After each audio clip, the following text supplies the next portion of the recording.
అందరికీ అందరూ బాగున్నారని నేను ఆశిస్తున్నాను. అందరికీ శుభాలు తెలియజేస్తున్నాను.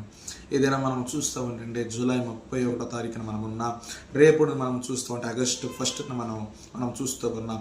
అంటే నెక్స్ట్ నెలలో అడుగు పెడుతూ ఉండగా దేవుడిని నేను అడిగాను, ప్రభువా వస్తున్న నెలలో నాయన కుటుంబాలు ఏ విధంగా ఉండబోతున్నాయి, వారి జీవితాలు ఎలా ఉండబోతున్నాయి నేను అడిగినప్పుడు దేవుడు మాట్లాడుతున్న మాట, ఇదిగో మెలకువ కలిగి కుటుంబాల కొరకు ప్రార్థించమని దేవుడు తెలియజేస్తున్నాడు. ఎందుకని ప్రభు అని అడిగితే, చాలా మందిని దినాలు మనం చూస్తూ ఉంటే కుటుంబాల్లో మనం చూస్తూ ఉంటే చాలా యాక్సిడెంట్లు జరుగుతున్నాయి, చాలా మంది సూసైడ్ చేసుకుంటున్నారు, చాలా మంది మానసిక వేదనతో ఉంటున్నారు, చాలా శోధన పాలు చాలా కుటుంబాలు మనం చూస్తున్నాం.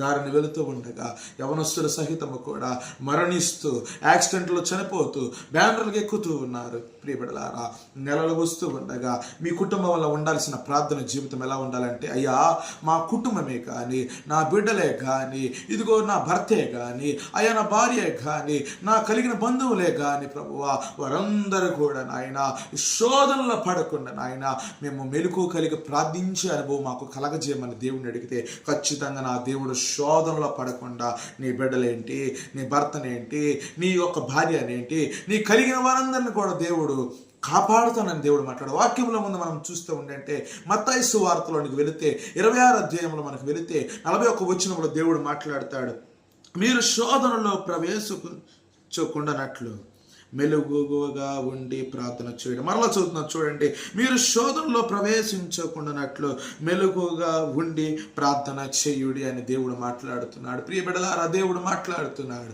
మెలుగు కలిగి ప్రతి కుటుంబం ప్రార్థించాలని దేవుడు మాట్లాడుతున్నాడు. ఒక ఉదాహరణ మీకు తెలియజేయాలని ఆశిస్తున్నాను.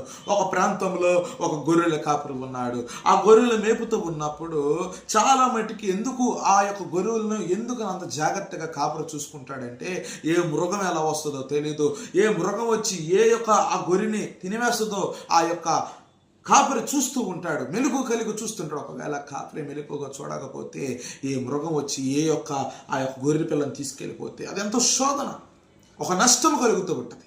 ఈ రోజున అదే జరుగుతూ ఉన్నది. మరణము చూస్తూ ఉన్నది. ప్రియ బిడ్డలారా, మరణం ఏ కుటుంబంలో జరపడాలని చూస్తూ ఉంది.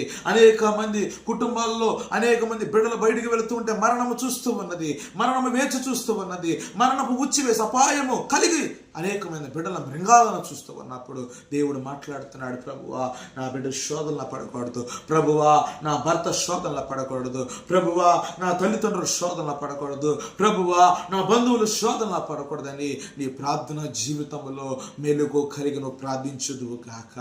చాలా మంది క్రైస్తవులను చూస్తూ ఉంటే బిడ్డల కోసం ప్రార్థించట్లేదు. వారు ఒక మొత్తుల వలె ఆత్మీయ మొత్తులో పడిపోయి మెలుగు లేక ప్రార్థించలేకపోవడం ద్వారా కుటుంబాల్లో శోధనలు వస్తున్నాయి. ఈ దినం దేవుడు మాట్లాడుతున్నాడు. ప్రియ బిడ్డలారా, ఈ వీడియో చూస్తున్న నీతో నా దేవుడు మాట్లాడుతున్నాడు. ప్రియ తల్లిదండ్రులారా, బిడ్డల కోసం మెలుగు కలిగి ప్రార్థించండి. ఇదిగో నీ తండ్రి కోసం ప్రార్థించే యొక్క స్థితి నీకు కలిగి బ్రతుకుదు గాక కుమారుడా. ఈ దినము దేవుడు మాట్లాడుతున్నాడు, మెలుకు కలిగి ప్రార్థించుడి.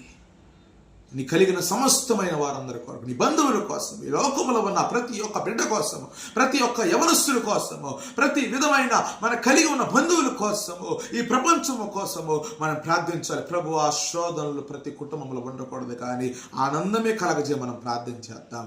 అట్టి ప్రార్థన మనలో ఉంటే ఖచ్చితంగా మన కుటుంబములు ఎంత